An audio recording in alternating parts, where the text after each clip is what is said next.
Let's get into it. Most people know it as a manual for ruthless politicians. What most people don't realize is that it's also one of the most brutally honest guides to wealth and power ever written. Here's the thing about Machiavelli. He didn't write about how the world should work. He wrote about how it actually works. He stripped away all the nice stories we tell ourselves and looked at raw human nature, power dynamics, and the uncomfortable truths that successful people understand but rarely say out loud. And when you apply his principles to money, everything changes.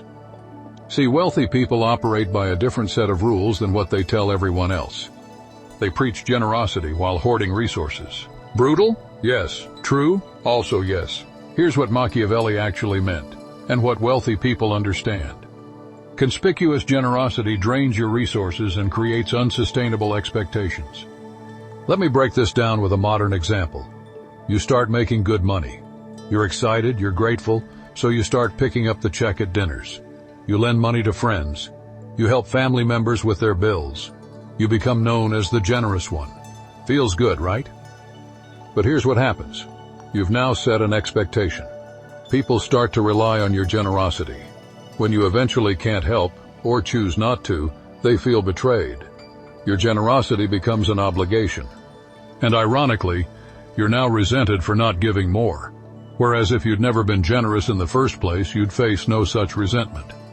Meanwhile, your wealth isn't growing because you're constantly distributing it. Now look at how actual billionaires operate. Warren Buffett lives in a modest house he bought in 1958 and drives a regular car. Jeff Bezos famously used a door as a desk in Amazon's early days. Mark Zuckerberg wears the same gray t-shirt every day. They signal frugality, not generosity. They're generous through highly structured foundations that serve multiple purposes: tax benefits, legacy building, public perception management. Machiavelli's point isn't never be generous. It's this: strategic, controlled generosity that serves your interests is smart. Emotional, reactive generosity that drains you is stupid. The rich understand this. They give when it benefits them. Tax write-offs, publicity, networking access, legacy. They don't give because someone asked nicely or because it makes them feel good in the moment. Again, this doesn't mean be a jerk. It means stop sacrificing your financial well-being for other people's comfort. Think about it. When you prioritize being liked in business or financial negotiations, what happens? You charge less than you're worth because you don't want to seem greedy. You accept bad deals because you don't want to disappoint people. You avoid difficult conversations about money because you want everyone to stay comfortable. You say yes to things that don't serve you because you're afraid of seeming selfish. Being liked costs you money at every turn. Now think about the wealthy people you know or know of. Are they particularly likable? Often no. They're respected, they're successful, they're powerful, but likable? That's not the priority. Steve Jobs was famously difficult. Elon Musk is polarizing. Countless successful investors, entrepreneurs, and business leaders are described as tough, demanding, or ruthless. They're not trying to win a popularity contest. They're trying to win, period. Here's a real example. You're a freelancer, and a client wants more work for the same price. If you're focused on being liked, you say yes because you don't want conflict. If you're focused on being respected, you calmly explain your rates and walk away if they don't work. The liked freelancer makes less. The respected freelancer makes more. Result?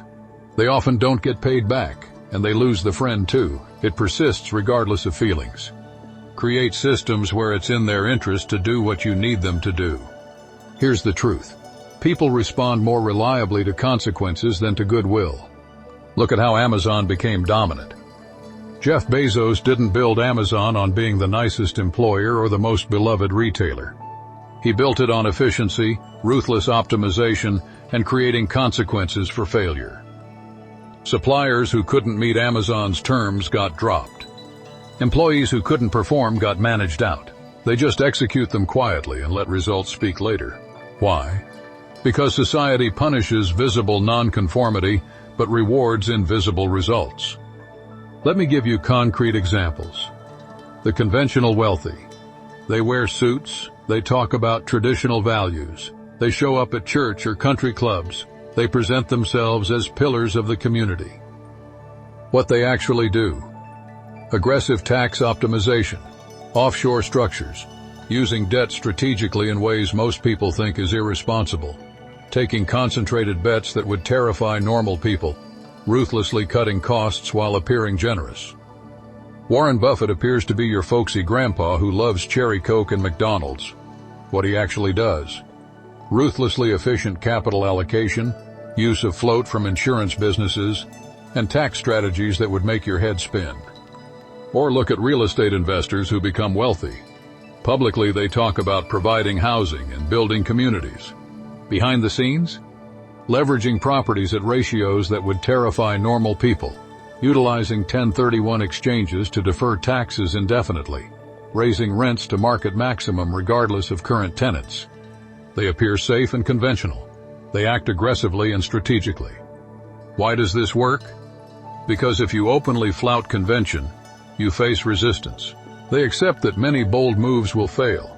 It's to stay positioned so that when opportunity appears, you can act boldly while others hesitate. Here's what wealthy people understand that others don't. You can't control outcomes, but you can massively improve your odds through positioning and timing. Think about every major wealth creation event in recent history. The internet boom. People who boldly started online businesses in the 90s got rich. Not because they were smarter, but because they acted when the timing was right. Real estate 2010 to 2012. People who bought property after the crash became wealthy. They weren't predicting the future. They just acted boldly when everyone else was fearful. Crypto 2015-2017. Same thing. Bold action during a window of opportunity. The pattern? Bold action plus right timing equals wealth. They're pleasant, they maintain relationships, but their actual security is never dependent on those relationships continuing. This is where most people get destroyed financially. They depend on their employer's loyalty until layoffs come, their company's pension until it's underfunded or gone, government benefits until policy changes, a partner's income until divorce or death, a business partner's integrity until interests diverge, family support until relationships sour or circumstances change. Then, when that support disappears, and it always can, they're financially devastated. Look at how wealthy people structure their lives differently. Multiple income streams. They never rely on a single source. Employment income, investment income, business income, real estate income. Diversification isn't just for portfolios. Own assets, not just income. They accumulate things that produce value independent of anyone's goodwill. Businesses they control, real estate, intellectual property, skills that are always marketable. Contractual protections. Everything is in writing. Prenups, operating agreements, employment contracts, partnership terms. They don't rely on trust or we're family. They rely on legal structures. Skill development. They continuously build capabilities that make them valuable regardless of circumstances. If their current situation disappears, they can create new opportunities.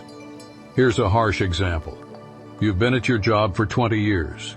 You're loyal, hardworking, appreciated. You assume this means something.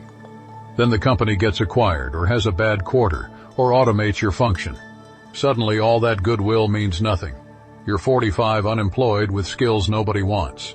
This doesn't mean abandon your ethics. It means don't let false virtue destroy your ability to create real value. Let's be clear about what this does and doesn't mean for money. It doesn't mean screw everyone over, lie, cheat, steal, and justify it with I'm building wealth. It does mean, in the pursuit of financial goals, you must be willing to do things that are uncomfortable, unconventional, or that make you temporarily unpopular. Here's how wealthy people apply this. They fire people when necessary. It's uncomfortable, but keeping someone who's not performing hurts everyone else in the business. The end, healthy, sustainable business, justifies the means, difficult termination. They charge what they're worth, even if people complain. The end, financial sustainability and quality service, justifies the means, losing price-sensitive customers. They say no to family and friends asking for money.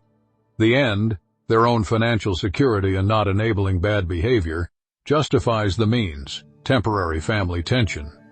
They take calculated risks that seem crazy to others. The end, breakthrough wealth, justifies the means, enduring criticism and doubt. They prioritize profit over popularity. The end, building something sustainable, justifies the means, making unpopular decisions. The goal isn't to become cold or calculating. It's to stop being naive about how money actually works. But here's the critical question. Can you apply these principles without becoming a soulless monster? Yes. Here's how. First, distinguish between ruthlessness and cruelty. Ruthless means being effective and not letting emotions cloud judgment. Cruel means causing unnecessary harm. You can be ruthless in business without being cruel to people. Second, maintain your internal ethics while adapting your external tactics. Know your own moral lines and don't cross them. But within those lines, be strategic, not naive. Third, remember that these principles describe tools, not values. A hammer can build a house or break a window. These money principles are the same. They're powerful tools that can be used ethically or unethically. Your character determines which. Fourth, apply these principles to systems, not to people. Structure your business, investments, and finances using these principles. But in your personal relationships, lead with authenticity and care. Fifth, success doesn't require sacrificing everyone around you. It just requires not sacrificing yourself for everyone around you. Big difference. The wealthy people who apply these principles successfully aren't typically sociopaths, though some are. They're people who understand that effective money management requires clear thinking, strong boundaries, and the willingness to make difficult decisions. You can be ethical and Machiavellian. You can be kind in your intentions while being ruthless in your execution. You can care deeply about people while refusing to let goodwill become a liability. Drop a comment. Which of these 7 truths hit you hardest? And which one are you going to start applying? Thanks for watching. Stay sharp out there. The rich understand these principles and operate by them daily. They just don't talk about them at dinner parties. They'll tell you to follow your passion while they follow the money. They'll tell you money can't buy happiness while they systematically accumulate it. They'll tell you to be generous while they optimize every tax deduction. They're not lying to you. They're just not telling you what they're actually doing. So here's your choice. You can keep believing the comfortable stories about wealth, that it's about hard work, good intentions, and karma. Or you can accept the uncomfortable truths and start operating accordingly. These 7 principles aren't pretty. They're not motivational, but they're true. And the truth, as brutal as it might be, is the only thing that can actually set you free. If this video made you uncomfortable, that's good. It means you're thinking. Hit that like button if you appreciated the honesty, even if you didn't like what you heard. And subscribe because I'm going to keep telling you the truth about money, power, and success that nobody else will.